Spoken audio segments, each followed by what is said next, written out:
Hace unos años atrás, en un programa de televisión italiano, se le hizo una entrevista a un monje cisterciense. Para aquellos que no conocen esta orden, estos monjes se caracterizan porque pasan la mayor parte del tiempo en silencio y en soledad. El entrevistador le preguntó en medio del programa: ¿y qué si al final de tu vida te das cuenta que el ateísmo es la verdad, de que no existe ningún Dios? El monje respondió: la santidad, el silencio y el sacrificio son hermosos en sí mismos, aún sin la promesa de una recompensa. Así que si Dios no existiera, yo habría usado bien mi vida. Puede ser que para algunos esto les suene muy bondadoso, puede que les suene muy espiritual, pero lo cierto es que esta respuesta desde el punto de vista bíblico no tiene ningún sentido. No tiene ningún sentido. Óyeme bien, mi amigo que estás aquí en esta mañana. Si no existe Dios y la muerte es el fin de nuestra existencia, lo mejor que podemos hacer es dedicarnos a disfrutar el tiempo que nos resta en este mundo, cada cual según lo que entienda por disfrutar. Ese es uno de los argumentos de Pablo en el capítulo que vamos a estudiar en la mañana de hoy, 1 Corintios capítulo 15. Entre todos los problemas que esta iglesia estaba confrontando y que hemos visto a lo largo de esta serie de mensajes, también se añadía la confusión de algunos de sus miembros con respecto a la doctrina de la resurrección de los muertos. Ellos no tenían ninguna duda en cuanto al hecho de que Cristo resucitó, pero sí dudaban de la realidad de su propia resurrección. Sin embargo, Pablo les hace ver en este capítulo que una cosa está conectada con la otra. Si no hay resurrección de muertos, entonces Cristo tampoco resucitó. Y si Cristo no resucitó, el cristianismo no tiene ningún sentido. Ni las restricciones que nos imponemos tampoco. Dice Pablo en el versículo 32 de este capítulo: si los muertos no resucitan, comamos y bebamos, que mañana moriremos. Ahora, ¿cómo es posible que en una iglesia cristiana algunos estuvieran negando o dudando de la doctrina de la resurrección? Bueno, la respuesta probablemente debemos buscarla en el trasfondo cultural de muchos de los miembros de esta iglesia. Debido a la influencia de filósofos como Platón, que vivió 5 siglos antes del apóstol Pablo, los griegos creían que el cuerpo físico, el cuerpo material, era inherentemente malo y que la muerte era una especie de liberación para el alma. Y debo decir en ese sentido que muchos de los místicos del siglo de oro, muchos de los místicos españoles del siglo de oro, tenían esta fuerte influencia platónica, como este conocidísimo verso de Teresa de Jesús: ay, qué larga es esta vida, qué duros estos destierros, esta cárcel, estos hierros en que el alma está metida. Solo esperar la salida, decía ella, me causa dolor tan fiero que muero porque no muero.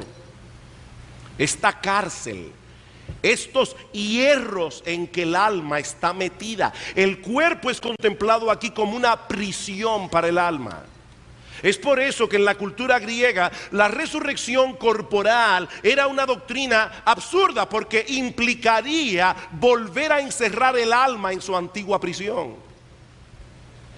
¿Recuerdan ustedes cuando el apóstol Pablo predicó el evangelio en la ciudad de Atenas, una de las ciudades griegas más sofisticadas de aquellos días? Que cuando Pablo llegó al tema de la resurrección, dice en el versículo 32 del capítulo 17 de Hechos, que unos se burlaban y otros le decían: ya te oiremos acerca de esto otra vez.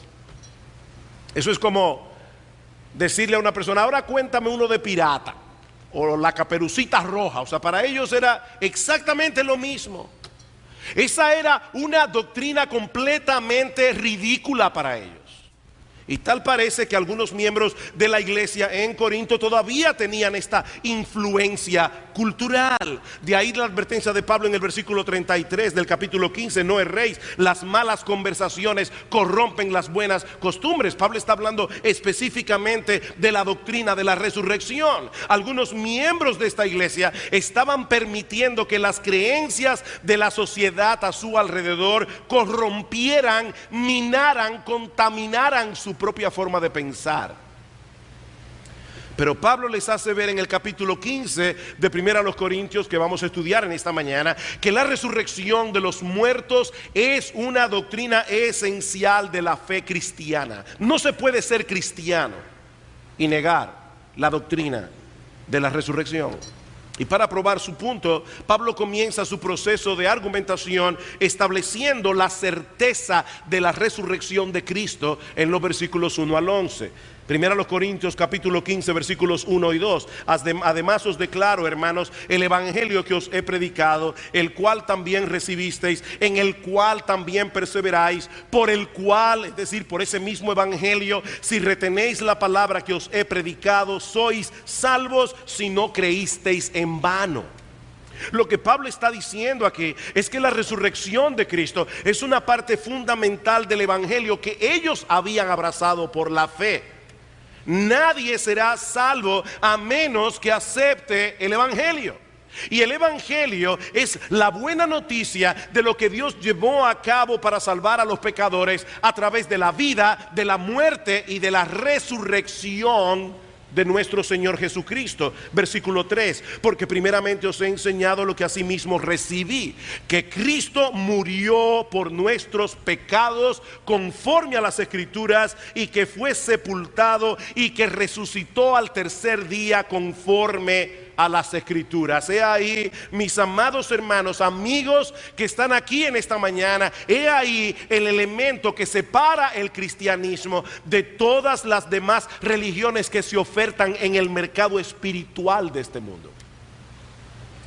Todas las religiones intentan proveerte de buenos consejos que te ayuden a conectarte con Dios de alguna manera, vivir un estilo de vida que sea beneficioso para ti, beneficioso para los que te rodean, menos el evangelio. Menos el evangelio. El cristianismo es el anuncio de algo que ya Dios hizo en la historia a favor de hombres y mujeres que de ninguna manera hubiesen podido acercarse a Él en sus propios méritos ni usando su propia metodología. Así que el evangelio no es un consejo, el evangelio es un anuncio, el evangelio es una noticia.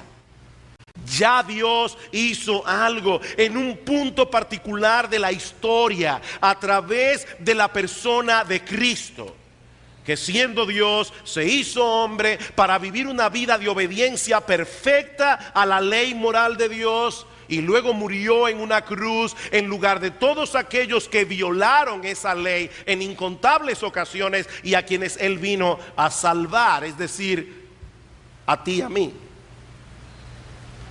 En palabras más sencillas, Cristo vino al mundo no a darnos un ejemplo, como dicen algunos, para mostrarnos la grandeza del amor de Dios. Y definitivamente Cristo nos dejó un ejemplo de vida. Definitivamente en Cristo, como en ningún otro lugar, nosotros vemos claramente el amor extraordinario de Dios. Pero Cristo vino al mundo, mis amados hermanos, a hacer un cambio de expediente. Si alguien te pregunta alguna vez, ¿a qué vino Cristo al mundo? He aquí la respuesta más simple. Cristo vino al mundo a hacer con nosotros un cambio de expediente. En la cruz del Calvario, Él sufrió el castigo que nosotros merecemos por causa de nuestros pecados, y al mismo tiempo Él nos otorga de pura gracia por medio de la fe las bendiciones que Él merece por causa de su obediencia. El cambio de expediente: yo le doy a Él mis pecados, Él me da su justicia. El justo murió por los injustos para llevarnos a Dios, dice en Primera de Pedro capítulo 3 versículo 18. Así que no hay una sola religión del mundo que predique un mensaje semejante a este. Óyeme bien, mi amigo, si tú eres de los que han comprado, y sobre todo a través de la internet que hay mucha basura, si tú eres de los que han comprado la mentira de que el cristianismo se parece a muchas religiones que hay en el mercado religioso del mundo, yo te estoy diciendo en esta mañana que eso no es así. El cristianismo no se parece a nada, a ninguna otra religión de invención humana. La gracia de Dios en Cristo es una característica exclusiva del Evangelio. Y es esa gracia la que nosotros debemos recibir por la fe para ser salvos. Es por eso que Pablo dice en el versículo 2 que ellos debían retener el contenido de ese mensaje del Evangelio para ser salvos. Y Pablo añade, si no creísteis en vano. En otras palabras, a menos que vuestra fe no tenga ningún valor, a menos que vuestra fe sea falsa, nadie puede llegar a ser cristiano a menos que abrace por la fe lo que Cristo hizo a favor de pecadores a través de su vida, de su muerte y de su resurrección. Miren, mis hermanos, si alguien pudiera probar a ciencia cierta que alguno de esos hechos conectados con el Evangelio en realidad no ocurrió, el Evangelio perdería completamente su razón de ser. De ahí el esfuerzo de Pablo en los versículos 5 al 10 para demostrar que la resurrección de Cristo no solo es una parte fundamental del Evangelio, sino también un hecho incuestionable de la historia. Versículo 5, perdón. Fue sepultado, resucitó al tercer día conforme a las Escrituras, y que apareció a Cefas y después a los 12, después apareció a más de 500 hermanos a la vez, de los cuales muchos viven aún y otros ya duermen. Después apareció a Jacobo, después a todos los apóstoles, y al último de todos, como a un abortivo, me apareció a mí. En cualquier tribunal humano en el que se está juzgando un hecho, el testimonio de los testigos oculares es de suprema importancia. De suprema importancia. Sobre todo cuando puede constatarse que se trata de personas con un sano equilibrio mental, de una integridad probada y cuyo testimonio puede corroborarse con otros testimonios. Ese testimonio se fortalece todavía más cuando nosotros vemos que tales personas están dispuestas a padecer toda clase de sufrimientos y aún la muerte si fuera necesario, con tal de mantener la versión de los hechos. Y eso fue exactamente lo que ocurrió con esta lista de testigos que Pablo menciona aquí. Si a todo esto añadimos el hecho de que los opositores del cristianismo nunca pudieron presentar el cadáver de Cristo para desmentir a los apóstoles, si a eso añadimos que su tumba está vacía, a pesar de que había estado fuertemente custodiada por una guardia romana, entonces no habría ninguna duda en ese tribunal para fallar a favor del hecho histórico de que Cristo resucitó.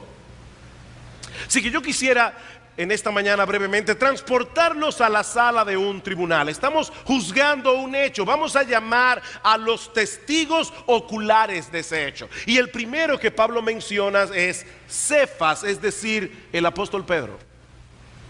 Miren, mis hermanos, amigos que están aquí, no existe ninguna explicación lógica para poder explicar el cambio tan trascendental que se operó en la vida del apóstol Pedro.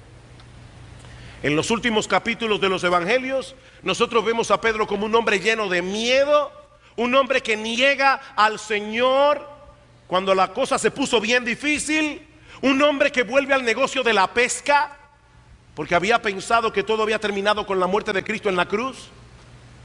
Pero cuando llegamos a los primeros capítulos del libro de los Hechos, nos encontramos a un hombre lleno de coraje, nos encontramos a un hombre lleno de convicción, lleno de poder, proclamando el mensaje del Evangelio.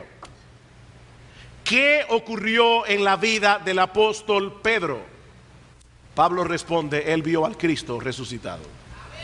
Él vio al Cristo resucitado. Y él no fue el único que tuvo esa experiencia. Pablo dice que Cristo se apareció también a los 12, versículo 5 otra vez, refiriéndose al grupo de los apóstoles. Y debo decir que no han faltado a través de la historia personas que han querido desestimar el testimonio público de los apóstoles, diciendo que ellos se robaron el cuerpo del Señor, para luego salir a proclamar que Cristo había resucitado de los muertos. Ahora seguimos en el tribunal. Tú quieres como fiscal difamar a mi testigo. Bueno, déjame decirte que esa difamación no encaja con los hechos. ¿Cómo es posible que un grupo de hombres temerosos, totalmente desalentados ante la muerte de su maestro, pudieran burlar una guardia romana y robarse el cuerpo del Señor?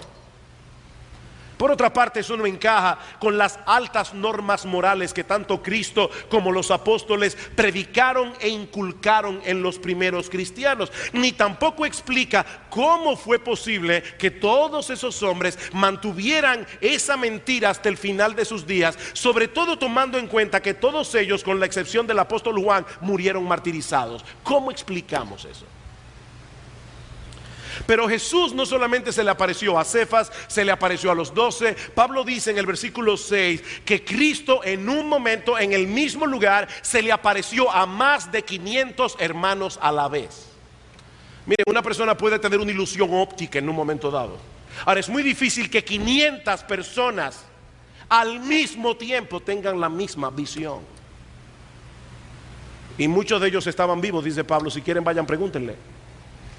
Pero no solamente Cristo se apareció a Cefas, a los 12, a más de 500 hermanos a la vez, sino que dice Pablo en el versículo 7 que se le apareció a Jacobo, refiriéndose al medio hermano del Señor. Cristo tenía más hermanos y uno de ellos era Jacobo. Ahora, lo interesante del testimonio de Jacobo es que durante toda su vida terrenal, durante su ministerio, Jacobo no creyó en Cristo. Jacobo negó al Señor. Sin embargo, Jacobo vino a ser uno de los líderes más importantes de la iglesia primitiva y también selló su fe con el martirio. La pregunta es, ¿qué fue lo que hizo la diferencia en la vida de este hombre? Otra vez, ¿cómo es posible que Jacobo llegara a aceptar que su medio hermano, piensen ustedes por un momento, aquellos que tienen más hermanos, piensen la perspectiva que tú tienes de tu propia familia, de tus propios hermanos. El mismo Cristo dijo, ningún profeta tiene honra en su propia tierra. Ahora, ¿cómo es posible que Jacobo haya llegado a creer que su hermanito, aquel con quien él vivió, era realmente el Dios encarnado, el Mesías profetizado en el Antiguo Testamento, aquel que vino al mundo a salvar a los pecadores? Él vio al Cristo resucitado. Pero tal vez el testimonio más contundente de la lista es el del apóstol Pablo, también conocido como Saulo de Tarso. Pablo había sido uno de los perseguidores más crueles que tuvo la iglesia en sus primeros años. Noten otra vez el versículo 8. Dice Pablo, y al último de todos, como a un abortivo me apareció a mí. Noten que Pablo no dice yo tuve una visión de Cristo. Él dice Cristo se me apareció. Porque yo soy el más pequeño de los apóstoles, que no soy digno de ser llamado apóstol, porque perseguí a la iglesia del Señor. En Hechos nosotros vemos que Pablo llegó a forzar a los cristianos para que maldijeran el nombre de Cristo. La pregunta es, ¿cuál fue la experiencia que tuvo Saulo de Tarso para llegar a convertirse en el más grande misionero que ha tenido la iglesia? Él responde esa pregunta en Hechos capítulo 9. Pablo dice que yendo camino a Damasco vio un resplandor de luz del cielo y oyó una voz que le decía, Saulo, Saulo, ¿por qué tú me persigues? Dura cosa te es dar coces contra el aguijón. Pablo, ¿tú no te das cuenta que el hecho de perseguir a la iglesia es perseguirme a mí, y que perseguirme a mí es un mal negocio? Tú le estás dando patadas a un aguijón. A final de cuentas, Pablo, tú no le estás haciendo daño al cristianismo, eres tú el que te estás haciendo daño a ti. Y Pablo le pregunta, ¿quién eres, Señor? Y la voz del cielo le dice, yo soy Jesús a quien tú persigues. Yo soy Jesús, a quien tú persigues. Y si van a Hechos capítulo 9 versículo 20, van a ver que allí dice: y enseguida Pablo predicaba a Cristo crucificado. Pablo vio al Cristo resucitado. He aquí algunas de las evidencias de la resurrección. Un hecho que los corintios aceptaban como bueno y válido. Noten el versículo 11: porque o sea yo, o sean ellos, así predicamos que Cristo resucitó y así habéis creído. Ellos creían en la resurrección de Cristo. Sin embargo, a pesar de esto, algunos en la iglesia en Corinto negaban la doctrina de la resurrección de los muertos. Por lo que Pablo ahora pasa a hacerles ver su inconsistencia en los versículos 12 al 19. Ya vimos la certeza de la resurrección de Cristo. Veamos ahora en segundo lugar las consecuencias de negar la resurrección. Y no olviden, hermanos, el proceso de argumentación que Pablo está siguiendo aquí. Si no hay resurrección de muertos, entonces Cristo no resucitó. Y si Cristo no resucitó, entonces tendríamos que llegar a algunas conclusiones incómodas. Versículo 12: pero si se predica de Cristo que resucitó de los muertos, ¿cómo dicen algunos entre vosotros que no hay resurrección de muertos? Porque si no hay resurrección de muertos, tampoco Cristo resucitó. ¿Y cuáles serían las implicaciones si negáramos la resurrección de Cristo? Bueno, Pablo dice en primer lugar que la predicación del evangelio no tendría ningún valor, ni tampoco el hecho de que creamos en él. Versículo 14: y si Cristo no resucitó, vana es nuestra predicación, vana es también vuestra fe. Mis hermanos, si Cristo no resucitó, todos ustedes, incluyéndome a mí, estamos aquí perdiendo el tiempo. Vana es nuestra predicación, vana es vuestra fe. El cristianismo no tiene sentido sin la resurrección. Por otro lado, dice Pablo, todos los que dieron testimonio de la resurrección serían unos mentirosos. Versículo 15: y somos hallados falsos testigos de Dios, porque hemos testificado de Dios que Él resucitó a Cristo, al cual no resucitó, si en verdad los muertos no resucitan. Yo no sé cuántos aquí, aparte de los creyentes que tienen años en la iglesia, que profesan la fe de Cristo, yo no sé cuántos aquí se han tomado la molestia de leer el Nuevo Testamento. Pero aún una lectura superficial del Nuevo Testamento revelaría de inmediato que no pudo haber sido escrito por un grupo de charlatanes o de personas desquiciadas. Pero ¿saben qué?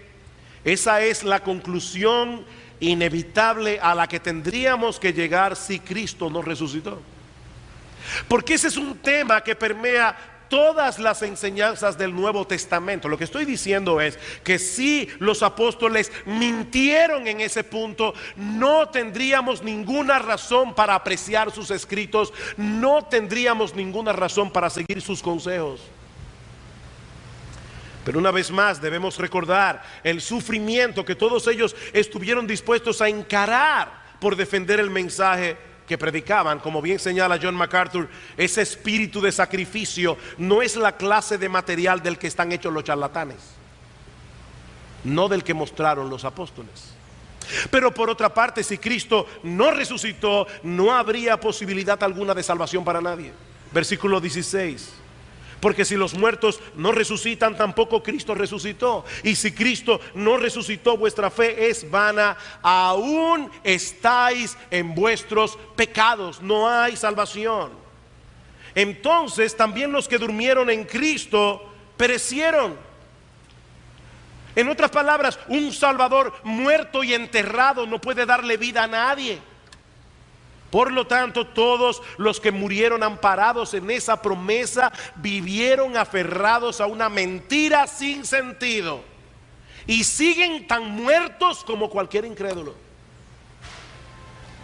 Consecuentemente, dice Pablo, si Cristo no resucitó, los cristianos seríamos los seres más dignos de lástima de todo el planeta. Versículo 19, si en esta vida solamente esperamos en Cristo, es decir, en Cristo sin la resurrección, somos los más dignos de conmiseración, somos los más dignos de lástima, somos los más dignos de pena de todo el mundo. A veces escucho a algunas personas decir cosas buenas del cristianismo, pero negando al mismo tiempo sus doctrinas fundamentales. No importa si Cristo no era Dios, sino meramente un hombre. No importa si Él se quedó enterrado en la tumba después de la crucifixión hace 2000 años. Como quiera, su ejemplo y su enseñanza siguen siendo dignos de ser imitados y practicados. No, dice Pablo, no.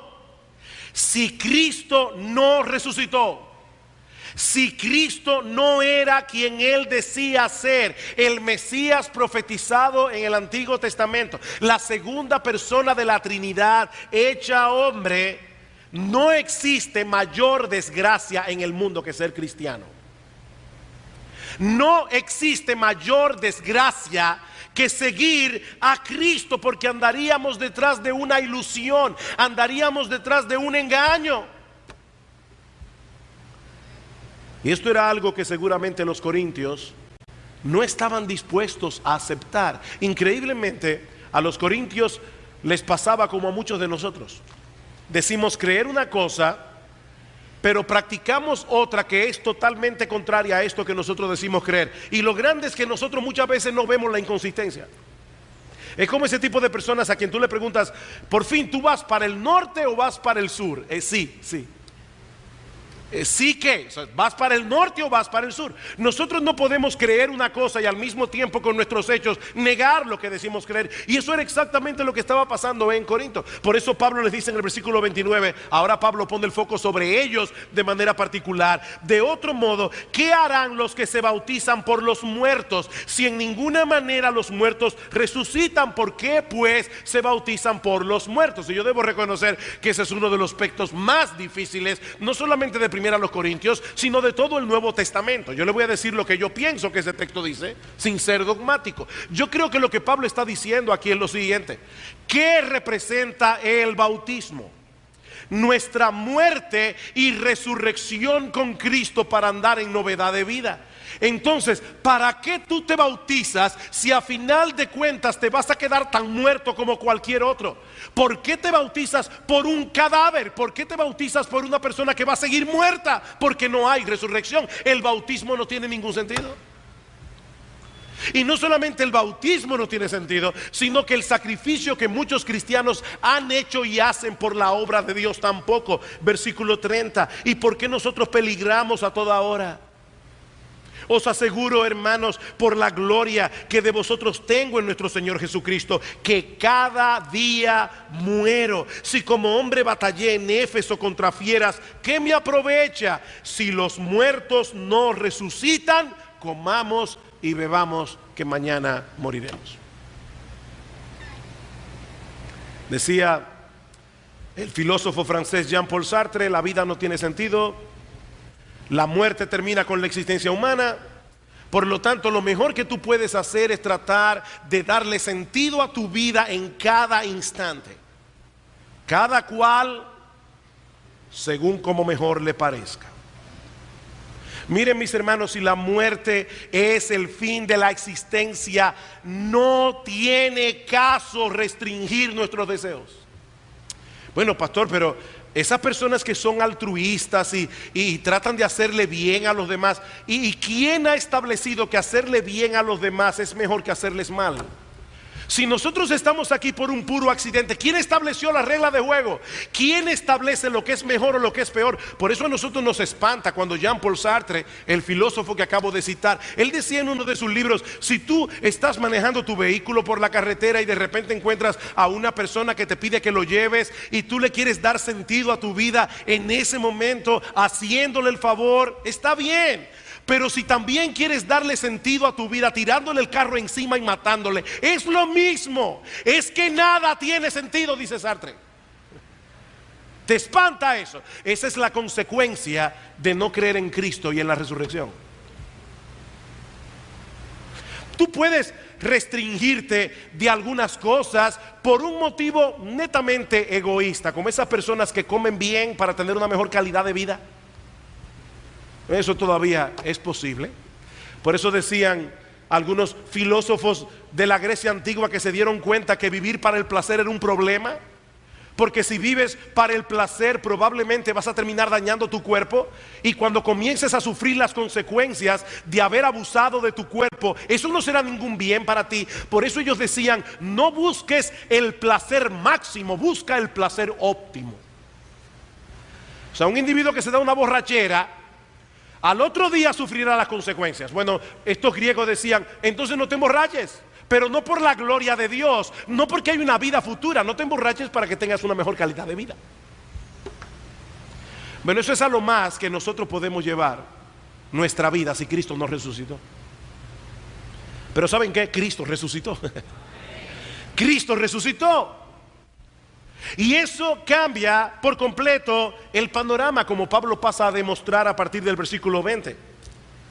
¿Saben por qué? Porque eso garantiza nuestra propia resurrección. Hemos visto ya la certeza de la resurrección de Cristo. Hemos visto las consecuencias de negar la resurrección. Veamos ahora, en tercer lugar, la garantía de nuestra propia resurrección. Versículo 20. Mas ahora Cristo ha resucitado de los muertos.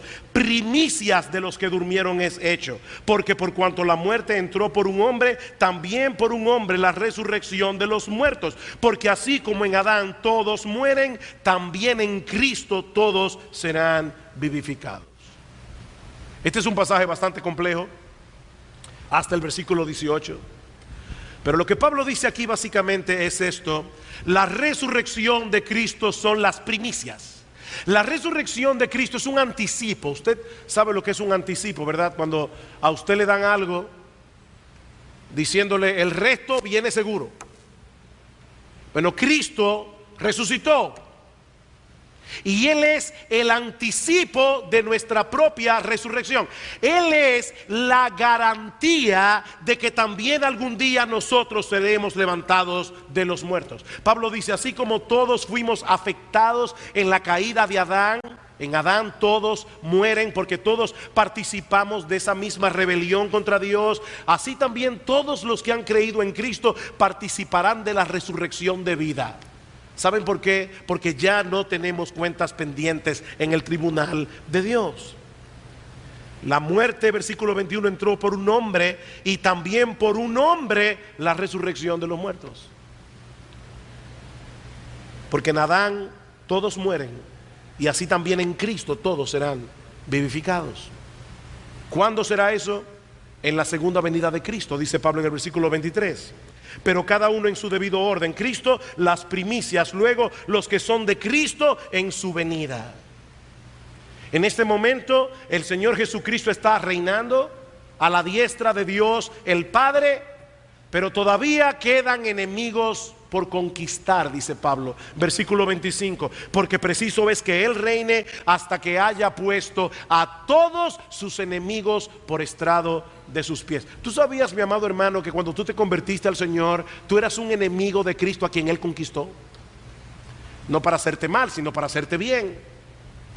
Bueno, todavía hay muchos por conquistar. Y dice Pablo, preciso es que Él reine hasta que haya puesto a todos sus enemigos por debajo de sus pies, y el postrer enemigo que será destruido es la muerte. ¿Cuándo será destruida la muerte? Cuando todos los que morimos en Cristo seamos resucitados. La muerte nunca más tendrá potestad sobre nosotros. ¿Y cómo serán nuestros cuerpos entonces? Bueno, eso nos lleva a nuestro cuarto encabezado, el carácter de la resurrección. El carácter de la resurrección. Y en el versículo 35, Pablo usa la figura de una semilla para ilustrar la transformación que experimentarán nuestros cuerpos resucitados. Versículo 35. Pero dirá alguno, ¿cómo resucitarán los muertos? ¿Con qué cuerpo vendrán? Necio, lo que tú siembras no se vivifica si no muere antes, y lo que siembras no es el cuerpo que ha de salir, sino el grano desnudo, ya sea de trigo o de otro grano. En palabras más sencillas, la semilla no fructifica a menos que muera. ¿Alguna vez has sembrado un árbol? La semilla tiene que podrirse para que de ella pueda salir vida. Su descomposición en la tierra es lo que da paso a un árbol grande, fuerte, hermoso, lleno de frutos. Pues lo mismo ocurrirá con el cuerpo de los creyentes. Versículo 42, así también es la resurrección de los muertos. Se siembra en corrupción, resucitará en incorrupción. Hermanos, nuestros cuerpos son como la semilla sembrada en la tierra, dice Pablo. No son enterrados para quedarse allí, sino para ser levantados algún día en una condición inmensamente superior a la que nosotros tenemos ahora. Y para que nadie se haga esperanza, una esperanza incierta y no segura, debo decirte que en la resurrección tú vas a salir con tu mismo cuerpo. O sea, si tú esperabas otra cosa, tú vas a salir con tu mismo cuerpo, pero transformado. Tu mismo cuerpo, pero superior. Así como hay una continuidad e identidad entre la semilla que se siembra y el árbol que crece, así también será con nuestros cuerpos. Una semilla de mango produce un árbol de mango, no un árbol de naranja. Y de igual manera nosotros conservaremos nuestra identidad en la resurrección. Seremos nosotros, pero transformados. ¿Y qué transformación, hermanos? Ahora se anuncia toda clase de cremas, botox, operaciones, para quitar todas las marcas que el tiempo va dejando indeleble en nuestros cuerpos. ¿Saben una cosa, mis amadas hermanas? Y no es que a los hombres no nos importe eso, pero definitivamente parece que las mujeres tienden a tener un poquito más de preocupación, la estría y la cosa. ¿Saben una cosa, mis hermanas? Todas esas marcas desaparecerán en la resurrección. Nunca más las volveremos a ver. No más dolor, no más debilidad, no más decaimiento. Nuestros cuerpos resucitados llevarán consigo siempre la lozanía de la juventud. Se siembra en corrupción, resucitará en gloria. Todo vestigio de corrupción física quedará totalmente eliminado. Versículo 43, se siembra en deshonra, resucitará en gloria.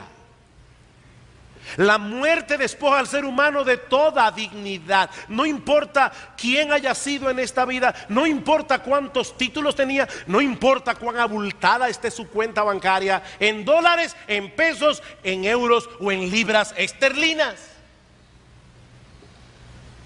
Allí en el ataúd no serás más que un cadáver.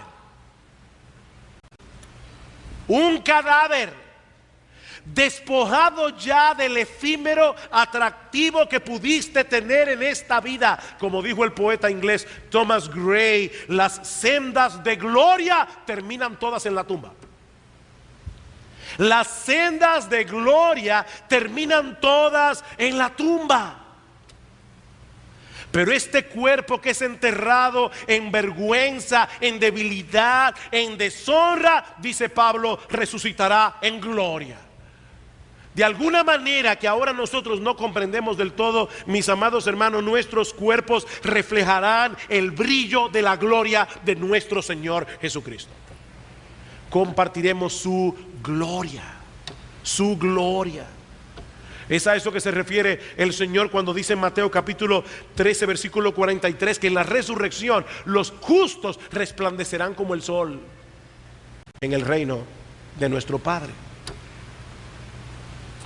Decía C.S. Lewis, el autor de las Crónicas de Narnia, que si nosotros pudiésemos ver ahora a un creyente tal como será en el cielo, seríamos tentados a adorarlo.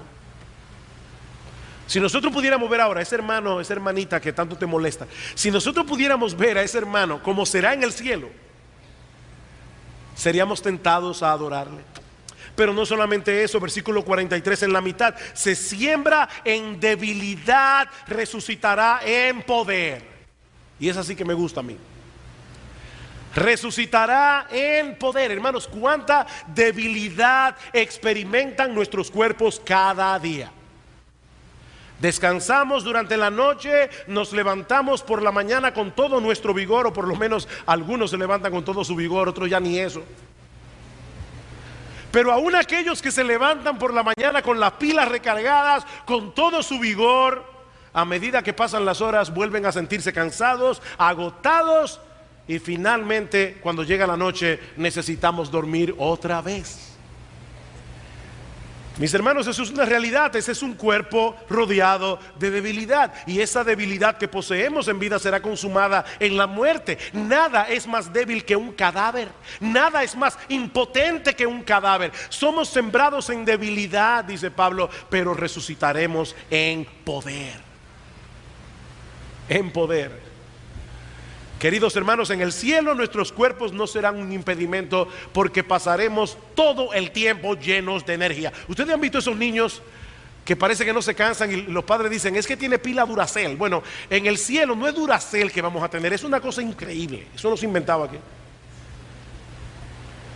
Llenos de energía todo el tiempo. Todos vamos a sufrir de ADD controlado. Vamos a tener hiperactividad. Y yo sé que alguna gente, lo he dicho muchas veces aquí, se imaginan el cielo como una vida muy etérea. No, nosotros vamos a vivir en esta tierra renovada. El cielo es un lugar muy concreto, donde nosotros tenemos un cuerpo concreto y donde vamos a hacer cosas concretas. Así que comienza a hacer plan, mi hermano. Comienza a hacer planes. Que todo lo que tú no pudiste hacer aquí, lo puedes hacer allá. Todo el mundo es algo frustrado. Músico frustrado, poeta frustrado, pintor frustrado. En el cielo no habrá nadie frustrado. Tendremos energía de sobra. Se siembra en debilidad, resucitará en poder. Y finalmente Pablo dice en el versículo 44, y este es un texto que necesita ser explicado: se siembra cuerpo animal, resucitará cuerpo espiritual. Hay cuerpo animal y hay cuerpo espiritual. ¿De qué está hablando Pablo aquí? Yo creo que esta traducción no es exactamente la mejor. Creo que la palabra griega que el apóstol Pablo usa allí debe ser mejor traducida como cuerpo natural, no animal. La idea que Pablo está hablando aquí es un cuerpo preparado para esta vida. Un cuerpo natural, preparado para la vida aquí y ahora, mientras que un cuerpo espiritual no es un cuerpo etéreo, inmaterial, es un cuerpo que ha sido transformado, equipado y adaptado para la vida futura.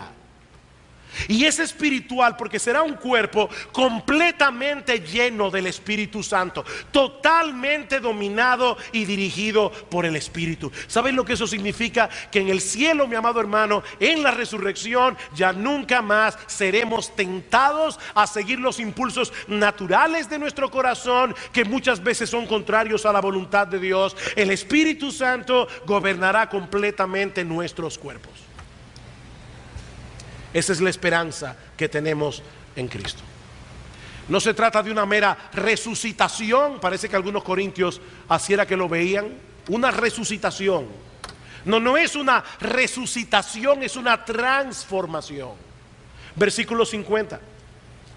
Dice Pablo: pero esto digo, hermanos, que la carne y la sangre no pueden heredar el reino de Dios, ni la corrupción hereda la incorrupción. Estos cuerpos no están preparados para la vida en el cielo. He aquí os digo un misterio: no todos dormiremos, pero todos seremos transformados en un momento, en un abrir y cerrar de ojos. La palabra que Pablo usa aquí, que se traduce como momento, es la palabra griega átomo. Pablo está diciendo: en un átomo de tiempo, en una partícula indivisible de tiempo, seremos transformados porque se tocará a la final trompeta, porque se tocará la trompeta y los muertos serán resucitados incorruptibles y nosotros seremos transformados, porque es necesario que esto corruptible se vista de incorrupción y esto mortal se vista de inmortalidad. Algunos estarán vivos cuando Cristo regrese en gloria, serán arrebatados y transformados, y juntamente resucitaremos con aquellos que han muerto en Jesús. Ahora, mis hermanos, y ya con esto concluyo, ¿cómo se supone que debe vivir un cristiano que crea eso? ¿Cómo se supone que debe vivir un cristiano que crea eso? Eso es lo que Pablo nos muestra en la conclusión de este capítulo, que veremos muy brevemente. El consuelo y el estímulo de la resurrección. Y hay básicamente dos cosas aquí. La primera es que los cristianos podemos encarar el futuro con esperanza a pesar de la realidad de la muerte.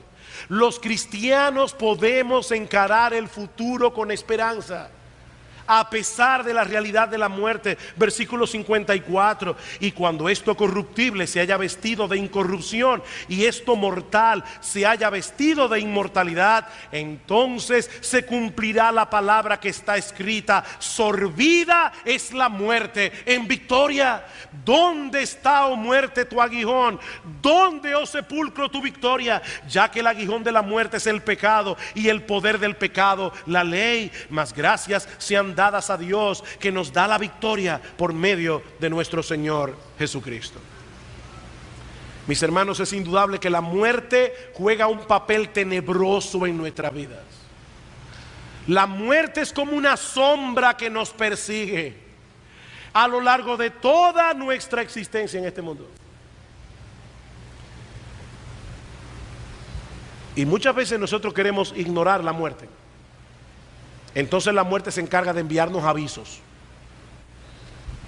Hay gente que quiere vivir despreocupado de la muerte. A mí no me importa la muerte.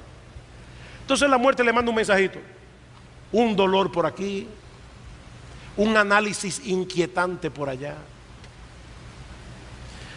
Pero algún día, mis hermanos, algún día nosotros miraremos cara a cara a ese tirano que nos aterroriza. Y así como yo no sé qué vamos a hacer nosotros, lo primero que vamos a hacer cuando salgamos de nuestra tumba, probablemente alabar a Cristo. Pero probablemente lo segundo que vamos a hacer en aquel día es mirar al cementerio, ver nuestra tumba vacía y decir con un grito de júbilo: ¿dónde está, oh muerte, tu aguijón? ¿Dónde, oh sepulcro, tu victoria? Algún día, mis amados hermanos, nuestras tumbas proclamarán que Jesucristo reina y que Él es un poderoso Salvador. Ahora, nota algo, mi amigo, nota algo. No todo el mundo podrá decir eso en aquel día, sino aquellos que ya no tengan cuentas pendientes con la justicia de Dios. Mira otra vez el versículo 16: ya que el aguijón de la muerte es el pecado y el poder del pecado la ley. ¿Sabes por qué la muerte debe ser terrorífica para ti? Si todavía estás en tus pecados, porque algún día, mi amigo, te vas a enfrentar con el tribunal de Dios. Algún día te vas a encontrar con un juez que conoce tu vida hasta en el más ínfimo detalle, y en aquel día todo el mundo recibirá lo que merece. Pero ya los cristianos no tenemos ese problema, porque ya Cristo pagó por nosotros. Y cuando nosotros nos presentemos delante de ese tribunal, Jesucristo estará allí como nuestro abogado y dirá: sí, Él violó la ley en incontables ocasiones, pero mira las marcas en mis manos. Yo pagué por cada uno de sus pecados. Yo pagué por cada uno de sus pecados. Hace mucho les decía esta historia que escuché en un mensaje. Imagínate que de repente tú estás en casa, toda tu familia está reunida, y más como está la delincuencia ahora mismo, Y a las 9 de la noche se acerca un individuo que tú nunca has visto. Resulta que alguien por descuido dejó la puerta abierta. Y cuando ustedes se dan cuenta, ya el tipo está en la sala de la casa. Buenas noches. Buenas noches. Yo vine a cenar. ¿Y usted quién es? No, pasaba por aquí, vi la puerta abierta. Yo me imagino que muchos de ustedes con gentileza, verdad y amabilidad tratarán de sacarlo de la casa. Ahora, qué diferente, mi amado hermano, si de repente tu familia está reunida y tú llegas con esa persona agarrado de brazos. Mami, te presento un amigo, él es un amigo de la universidad.